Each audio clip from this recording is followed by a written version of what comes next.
Sa madaling salita, isa sa pinakamalaking issue dito sa Comelec, ito si Garcia. Pagka gagawan at gagawan nito ng paraan, hindi kasi talagang tao to ni paiksiin na lang natin, tao talaga ito ni BBM. No? Kaya ginipit itong Duterte Youth Party List dahil ito yung nagsampa ng impeachment para sa akin, para masolusyonan ng problema natin sa eleksyon. Mag-resign ka, Garcia. Ikaw ang problema eh. Kasi kahit mag-hybrid yan, pero siya pa rin ang nakaupo, wala din. Kasi hahanapan niya nagbutas. Pag ayaw niyang paupuin at meron siyang gustong paupuin, yun ang mananalo. Yung 2 million ang boto na 3 upuan, ayaw niyang paupuin. Diba?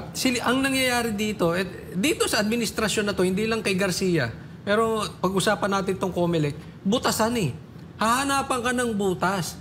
Sabihin, hindi coach, tama naman eh, may questionable yung citizenship. Hindi questionable. Kasi yung si Uy, ang tatay niya ang naturalized. Pero pinanganak siya sa Pilipinas at natural ang kanyang nanay, natural born. So, natural. Totoong Pilipina. So, hindi dapat kini-question yung citizenship ni Uy. Si Tulfo nga hindi mo ma-question eh. So, sa madaling salita, isa sa pinakamalaking issue dito sa Comelec, ito si Garcia. Pagka gagawan at gagawan nito ng paraan, hindi eh. Kasi talagang tao to ni paiksiin na lang natin, tao talaga ito ni BBM. No? Kaya ginipit itong Duterte Youth Party List dahil ito yung nagsampa ng impeachment. Partner. Rekta na tayo. Talagang bata ni BBM yan. Kasi isipin nyo na lang nakikita naman ni BBM na nagkakagulo na mapatungkol sa Comelec. Ba't wala siyang say? Ba't di siya nagsasalita?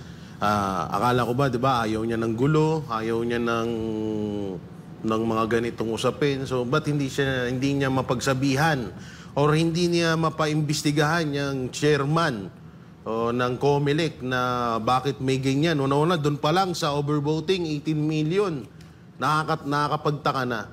Sa lahat ng nangyayari ngayon sa Comelec, dito natin masasabi na ang Duterte senatorial candidate ay talagang nanalo. No, talagang panalo. Walang natalo sa kanila.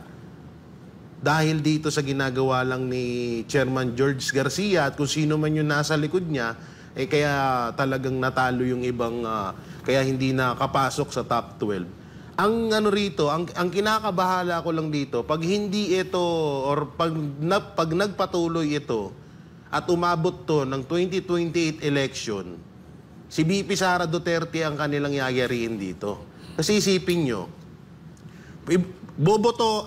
iboboto ng mga Pilipino si Sara Duterte. Sabihin na natin na mas higitan niya pa yung boto niya. Yung boto niya nung tumakbo siya bilang Vice President, maging sabihin na natin na 40 million vote. Kaso ayaw ng Comelec. At ano ba ang gagawin gagawin nila para hindi mahihalal etong si Vice President Sara Duterte bilang presidente? Ito, yung mga kaso ngayon. Vice President Sara Duterte, may kaso ka.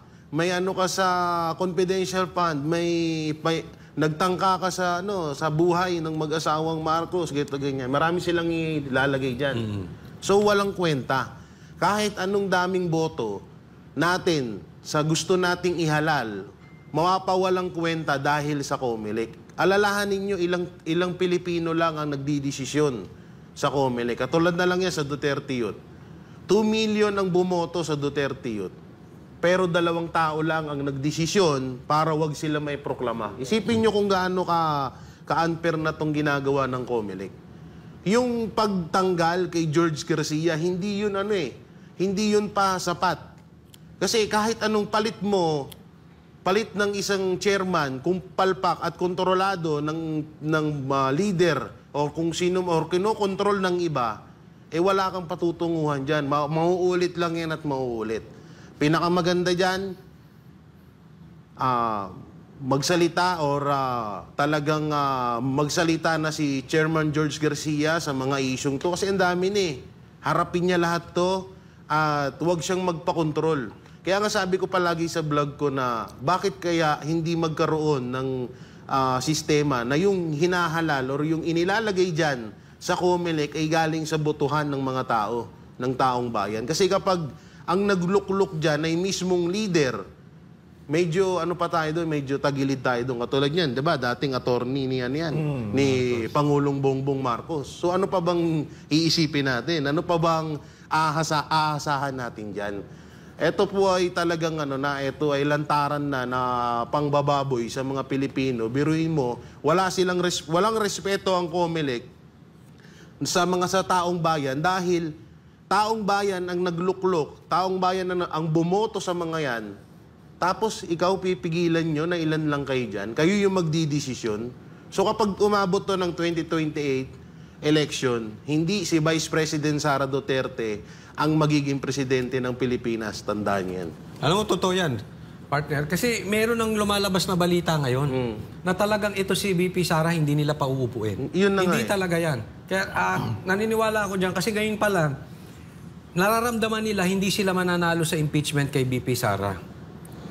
Tingnan mo yung binubuo nilang team. Team ng tagadakdak. Ang lalabanan yung itong mga talagang sanay sa mga trial lawyers. Itong 16 lawyers na to Mga mga batikan yan sa gera ng hukuman. Sila lumalaban sa dakdak.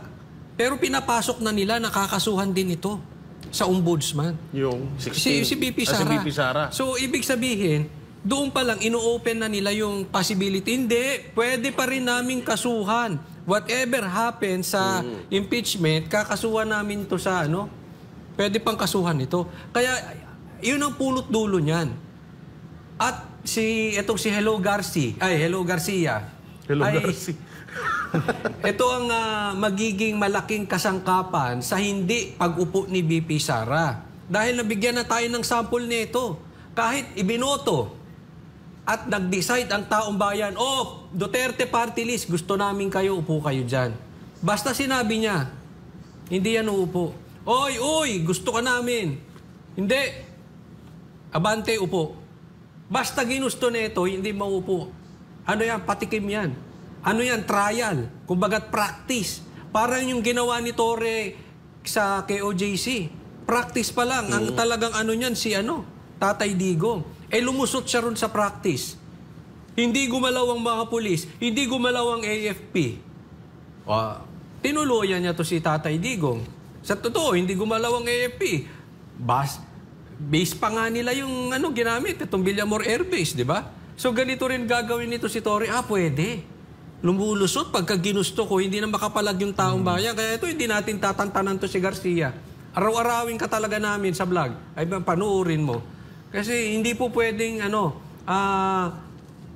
ikaw na magdi-decide sa Pilipinas. Diba?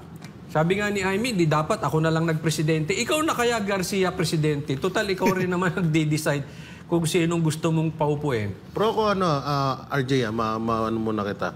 Naniniwala ako talaga na hindi naman makakagalaw si Garcia kung walang dyan. Walang nagkokontrol. Ang tanong kasi dyan talaga, bakit hinahayaan to ng Administrasyong Marcos? Bakit si Marcos walang question sa ginagawa ng COMELEC? Kasi siya ang leader Halimbawa, si Pangulong Duterte ang Pangulo. Hindi hayaan to ni Pangulong Duterte. Sasawayin niya to. Una-una ako naglukluk sa iyo damay ako sa iyo. Ako ang nagtalaga sa dyan. So dapat maging maayos yung trabaho mo. Hindi yung ganyan na halantaran ka na tapos may issue pa na 300 million. Yan ang matindi dyan. Na binabayad or ino-offer ni Garcia na naginip nga ako Ayan na naman. Gusto ko yan. Sige.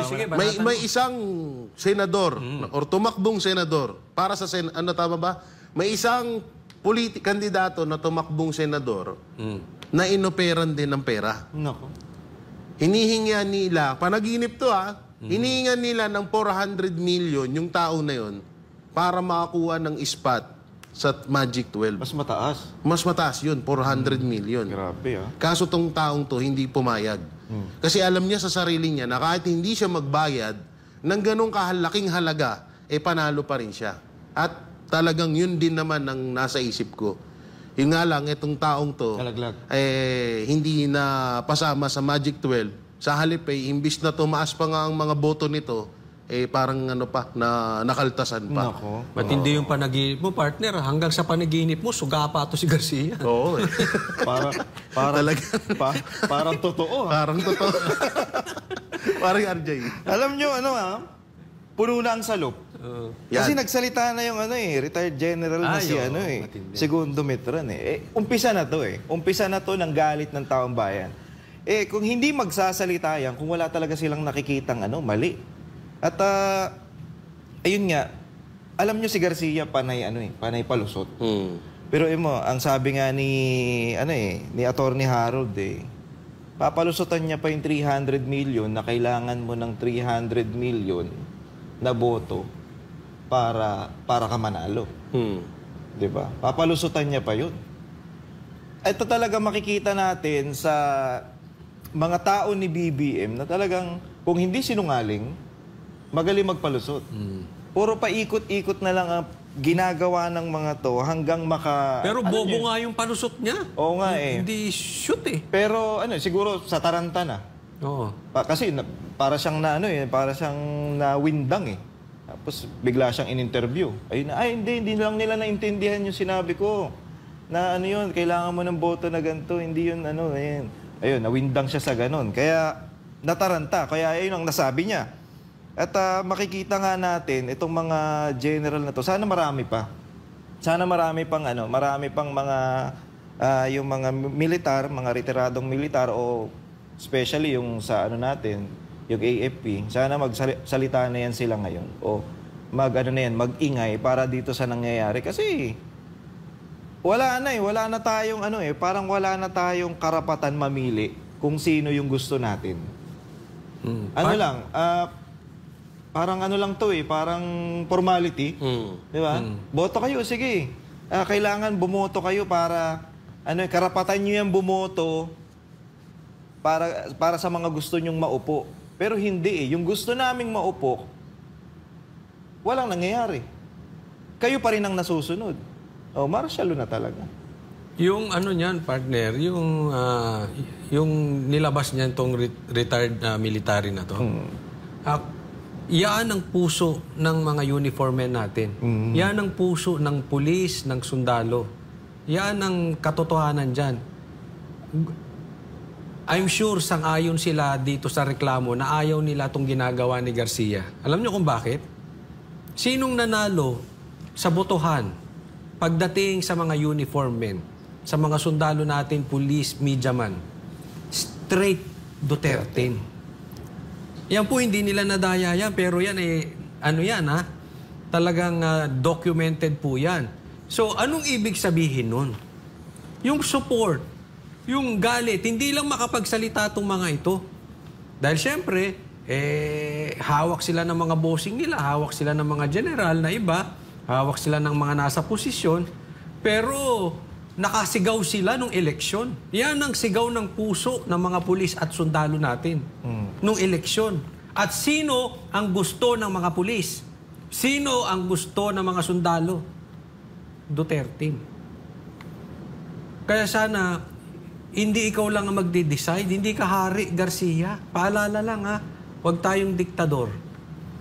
Baka may plano din to, si Garcia. Walang kapan.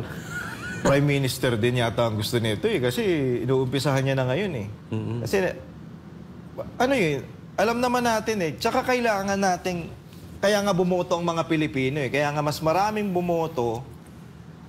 Actually yung nadismaya na nga yung ibang ibang mga OFW natin kasi ayan ang mga gigil talaga dahil dun sa online voting na pinatupad nito ni Garcia, nadismaya sila dahil iba nga ang pangalan lumalabas.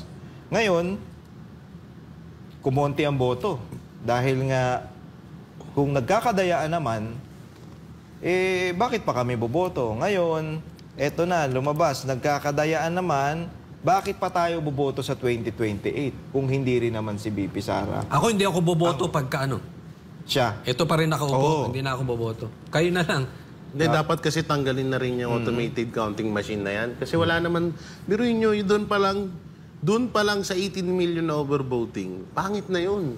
Hindi na dapat yan, wala na dapat yan para itanong pa, para pag-usapan pa, pagplanuhan pa, yung pagtanggal kay Garcia, doon pa lang sa 18 million na na overvoting, yun na yung sapat na dahilan para tigilan yung automated counting machine na yan at tanggalin si Garcia. Maganda sana. At doon naman sa mga generals, retired, kung hindi ako nagkakamali, pasintabi na, wag naman tayo puro salita lang, gawin nyo rin kasi ilang beses nyo na rin yan ilang beses na rin kayo na ganyan. At hanggang sa dulo, wala rin naman nangyayari. Mas maganda siguro kung mas diinan nyo, mas i-push nyo. Kung talagang totoo, wag na tayo wag mo kaming antayin na mapuno, yung ganun-ganun. Parang medyo, rektahan na tayo. Alam nyo, susuportahan naman kayo ng mga Pilipino dyan kung gugustuhin nyo talaga yan eh. Ang ganda sana kung babalik tayo sa manual. Kaso maraming, malaking usapin yan eh. Kumbaga, madaming mababago, madaming aapektuhan. Ang ganda sana kung yung simpleng papel lang, tapos may camera, isusulat mo yung pangalan na gusto mo, ilaglag mo. Gayahin natin sa ibang bansa. Diba? Total, ganun din naman. Ganun sana eh. Sa ibang bansa, ganun pa rin naman eh. Sulat pa rin eh. Sulat pa rin eh. Ito lang nagmamadali si Garcia eh. Pinamadali yung online eh. May pala sila eh. May gusto pala silang gawin eh. Si Tatay Digong, kung yung mga may problema sa ibang bansa, kinukuha niya ron to the point na binablockmail niya yung ibang bansa. Kung ayaw niyong gawin tong gusto namin, alisin ko mga Pilipino dyan. Diba? Yan ang reaction ni Tatay Digong. Kinukuha niya yung mga Pilipinong may problema sa ibang bansa, alagaan niya rito. Eto naman si Marcos baligtad. Kung nagdadala dito, siya, dinadala niya Pilipino sa Pinapadalhin sa iba. Sa ibang bansa. O kung tinutulungan niya ang mga Pilipinong pauwiin, siya kinikidnap niya mga Pilipino, dalhin sa dahig. Magkaiba talaga itong malayo. Alam mo, malayo-malayo. Si Tatay Digong, galit na galit sa droga. Ay, nako. Pinapalayas niya talang ng Davao. Sasamain kayo kay Tatay Digong pag ang pinag-usapan, droga. Ito naman si BBM, may bahid ng droga. Hindi ko sinasabing Hindi ko sinasabing nagdodroga ka. Na ikaw na lang nakakaalam nun.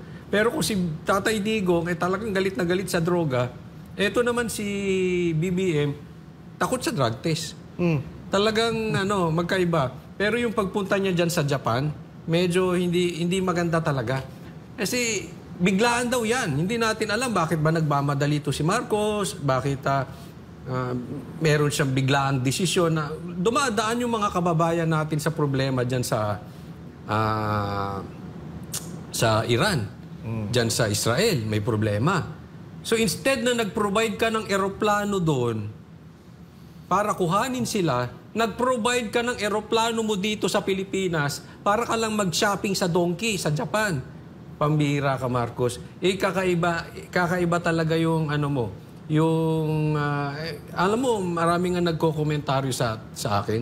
Sinasabi nila, Coach Oli, hindi kaya magdadagdag yan ng pera doon sa kanyang offshore accounts? Hindi ko kayo masagot patungkol dyan. Pero uncalled for, yung kanyang biyaheng yan, kahit saan mo silipin, kahit bali-baligtarin, na ipagtanggol ito ni Claire, pangit talaga, partners. Bukod sa pangit, bobo na. Kasi ito totoo po yun, bobo po talaga. Kasi ang ginagamit ni Pangulong Duterte noong mga panahon, utak talaga eh. Hindi lang puro tapang. Ang ginagamit ni Marcos ngayon, puro pang sarili niya lang. Hindi niya ginagamitan ng utak, kaya nasasabihin siyang bobo. Yun ang tawag sa kanya ng mga OFW ngayon. Hindi, kasi bobo talaga, hindi niya ginagamit. Wala siyang gagamitin. Wala nga talaga siyang gagamitin kasi nga bobo nga. So, nung panahon ni Pangulong Duterte, gumagawa talaga ng paraan si Pangulong Duterte para mapauwi yung mga kababayan natin ng mga OFW. Sa panahon ni Marcos, wala siyang pakialam kahit mamatay kayo dyan, anong mangyari sa inyo, basta ako nandito, safe ako, safe ang pamilya ko, okay lang ako. Kaya magtiis muna kayong pansamantala dyan. Ngayon ganun eh. Panahon ni Pangulong Duterte, naubos ang droga, nakakahuli tayo, nakakahuli ng mga drug lord, nawala ang droga sa Pilipinas. So panahon ni Marcos, pinalaya lahat ng drug lord, pinapalaya ang mga drug lord, bumalik ulit ang droga sa Pilipinas, bumalik ulit ang krimen sa Pilipinas. So ang dami. Sa totoo hindi naman dapat talagang ipagkumpara si Marcos Jr. tsaka si Pangulong Duterte dahil napakalayo. Ang pinupunto namin kasi dito, pareha silang naging leader. No? Na tayo, miminsanan na nga lang tayo makaano ng isang leader na maayos. Tapos, ang ending, pinalitan yung leader na yon ng hindi maayos. Eto nga, si Marcos Jr. Ang nakakaawa dito yung mga kababayan nating hero abroad na siguro bumabawi si Marcos Jr. mga partner sa mga OFW dahil alam naman na natin yung ginawa nung nakaraan. Yung galit ng OFW na zero remittance, di ba? So baka ito, mga kababayan namin, baka ito yung bawi ni Marcos Jr. sa inyo. O talagang wala talaga siyang pakialam sa inyo. Sakit lang kasi, kaya nga tinawag na buhay na bayani, hero abroad, etong mga taong to. Kasi ang laki ng naitutulong niyan sa bansa natin. Ang laki ng naitutulong sa bansa natin. Tapos ngayon, yung presidente, walang pakialam sa kanila na kahit anak ng teting si Pangulong Duterte nga, nagawan nyo, no? Nagawan nyo ng paraan para madala sa dahig. Yung mga kababayan nating OFW, hindi nyo magawan na paano sila pauwiin dito. Hindi nyo magawan ng paraan na maibalik sila dito ng ligtas. Diba, may mga bali-balitan na gumastos pa kayo ng 100,000 or $1 million yun. Grabe naman, sobrang kahayupan naman na itong ginagawa ng administrasyon. Lalong-lalo na dito sa mga kababayan nating OFW. Tapos ngayon, siya pag-alagala lang. Nasa Hong Kong ba? Japan. Nasa Japan. Nagdodonki. Waring RJ. Pero meron kayong balita, anong ginamit niyang eroplano? Baka nag-MRT. No? Ano tawag doon? Nag-bullet train? Bullet train, no? Baka kasama niya si Brad Pitt. Anong ginamit niyang eroplano? Hindi ko rin alam eh. Baka yung eroplano ni Saldico na ginamit sa pagdala kay Pangulong Duterte sa sa daig. Baka lang. Kasi ang sa akin dito, di ba, dapat meron ka palang access sa eroplano na in your disposal, pag ginusto mo, nakakaproduce ka ng eroplano. Pero itong delikado na yung buhay ng mga kababayan natin, hindi mo gustuhin kuhanin sila doon. Sabi nga, kung gusto may paraan. Kung ayaw, daming dahilan. Weak talaga eh, no? Parang RJ. Alam mo na pag-usapan ko nga tinalakay ko nga sa aking vlog eh. Panoorin nyo mamaya. Uy, exposure. At ito nga napapaisip ako dito kay Marcos talaga. Ano yun, alam mo yung nagkakagulo, yung mga Pilipino natin, kasi yung pamilya ng nasa ibang bansa, Iran o Israel man yan, nag-aalala na dito sa Pilipinas kung ano yung kalagayan ng mga kamag-anak nila na nasa ibang bansa. Ikaw yung presidente, dapat ikaw ang gumawa niyan. Ikaw ang mag-asikaso niyan. Kasi leader ka eh. Parang nakikita ko dito yung, alam mo yung tatay na irresponsable.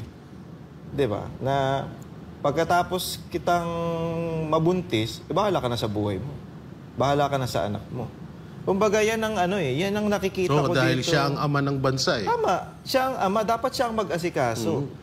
Ang galing nga kaya, eto nga na ginawa na ni Pangulong Duterte yan nag-arkila sila ng bus para yung mga Pilipino na, siyempre, hindi nga makakalipad. Ang kulit nga yung problema, ang sagot niya, problema din. Yung interview niya na ang sagot niya doon ang problema kasi hindi, walang eroplanong makakalipad malamang wala talagang lilipad dyan. Ngayon, ang sabi ko nga kahapon, yung kagaya din ng ginawa ni Pangulong Duterte, mag-arkila ka ng sasakyan, bus, para yung mga Pilipino na nandun, may travel mo by land. Papunta dun sa mga lugar na pwedeng bumiyahe ng eroplano. Hindi abot ng isip niya yan. Ayun nga napakasimpleng bagay. Kahit sino siguro sa mga Pilipino naisip yan Simpleng bagay. Kung hindi makalipad yung mga eroplano dyan o yung airport dyan hindi nagana, papuntahin mo dun sa malapit na bansa na gumagana yung airport para mapalipad sila papauwi dito sa Pilipinas. Hindi, baka gastos kasi.